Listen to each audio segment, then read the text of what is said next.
कि आपको हमें ऐसे विरहा अग्नि में जलाना था, मारना था, तो आपने हमें पहले दावा अग्नि से क्यों बचाया, पूतना से क्यों बचाया, इंद्र के कोप से हमें क्यों बचाया? हम तो कब की मर गई होती। हे गोविंद, ऐसे तड़पा के मत मारो। हम आपकी इस विरह अग्नि में जल रही हैं। ये तो वो वाली बात हो गई कि बलि देने से पहले बकरे को खूब खिलाया जाता है, नहलाया जाता है, बाद में उसे काट दिया जाता है। क्या आपने भी हमारी इसी दिन के लिए रक्षा की थी, इसीलिए दिन दिखाना था? हे नाथ, हमारे हृदय की जो पीड़ा है वो तब शांत होगी कि जब आप अपना श्री चरण हमारे वक्षस्थल पर रख दोगे। आपके चरण रखने से हमारा जो अहंकार है, हमारी जो काम वासना है, वो हमेशा के लिए शांत हो जाएगी। हे नाथ, यदि भजन करते हैं तो भजन का फल तुरंत नहीं मिलता, यदि दान करते हैं तो दान का फल भी तुरंत नहीं मिलता है, लेकिन आपकी जो कथा है, आपकी जो याद है, वो तुरंत फल देने वाली है। तब कथा व्रतम तप्त जीवनम कविभिरीडितम कल्मषापहम्।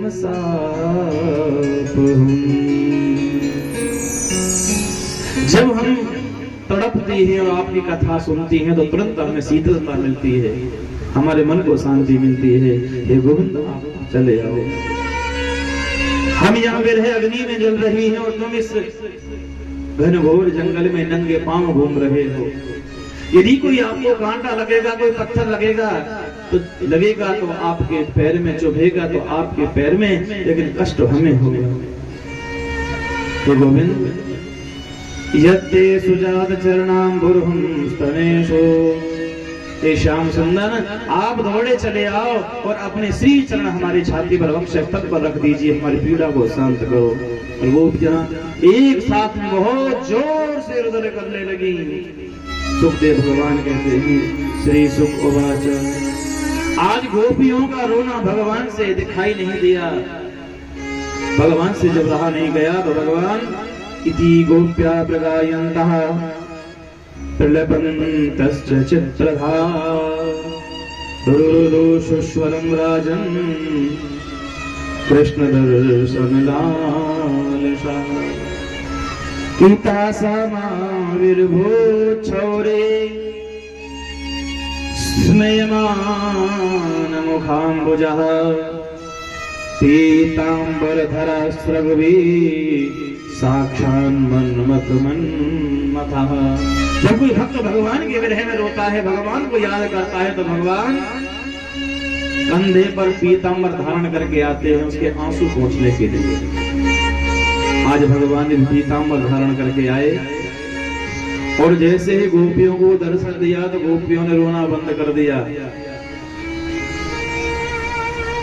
गोपियां कहने लगी कि कभी कभी तो हमें ब्रह्मा जी पर भी क्रोध आता है कि ब्रह्मा जी ने ये पलकें क्यों बनाई। जब हम आपका दर्शन करते हैं तो झटपटाती हैं, बाधा उत्पन्न करती हैं। पर आप बड़े स्वार्थी हो, बड़े बेवफा हो।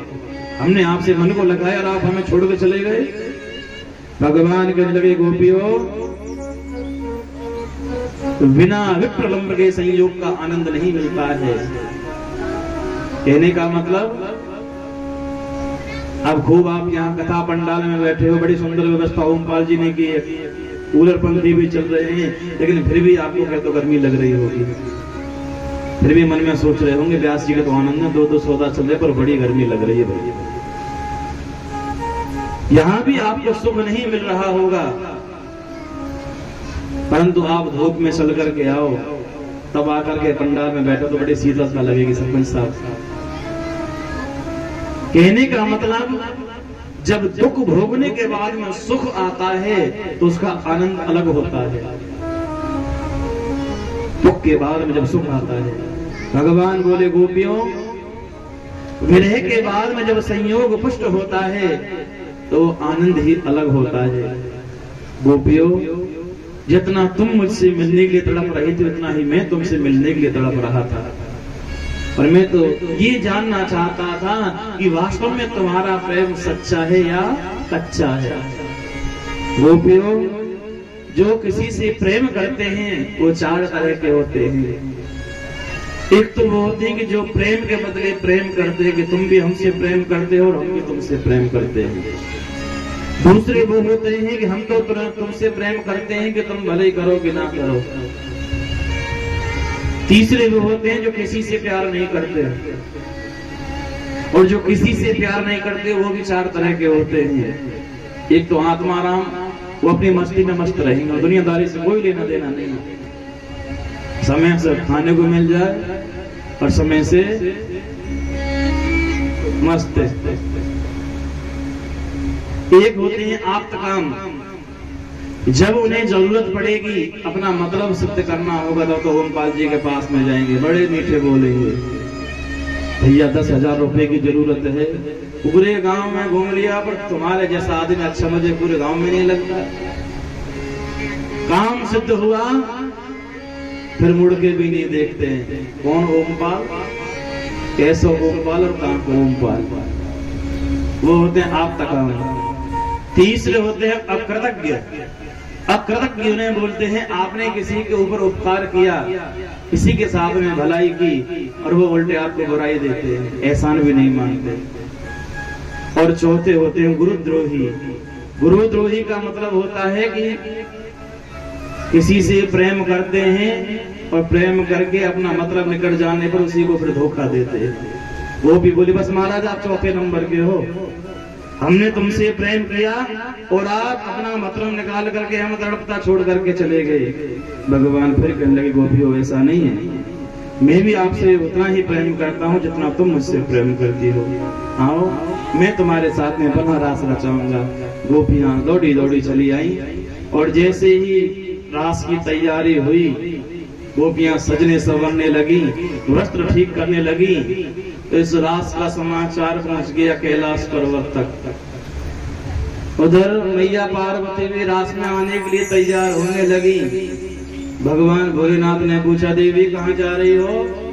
मैया बोली तुम आराम से विश्राम करो, हम अभी थोड़ी देर में आएंगे। बोले ना, तुम जहाँ जा रही हो वो भी संग लेके चलो, मैं भी चलूंगा। मैया बोले तुम्हें बताओ मैं कहाँ जा रही हूँ? और जहाँ मैं जा रही हूँ पुरुष प्रवेश वर्जित है, पुरुष नहीं जाते वहाँ नारी जाती है। और मैं जा रही हूँ ब्रज में, वृंदावन में, जहाँ गोविंद रास रचा रहे हैं। भगवान बोले भोलेनाथ नाचना तो हमको बहुत बढ़िया आवे, हम चलेंगे। और देखो रही नारी वाली बात, तो हमको भी एक साड़ी पहना दे, हम भी साड़ी पहन के चलेंगे। एक जना भोला भंडारी बन के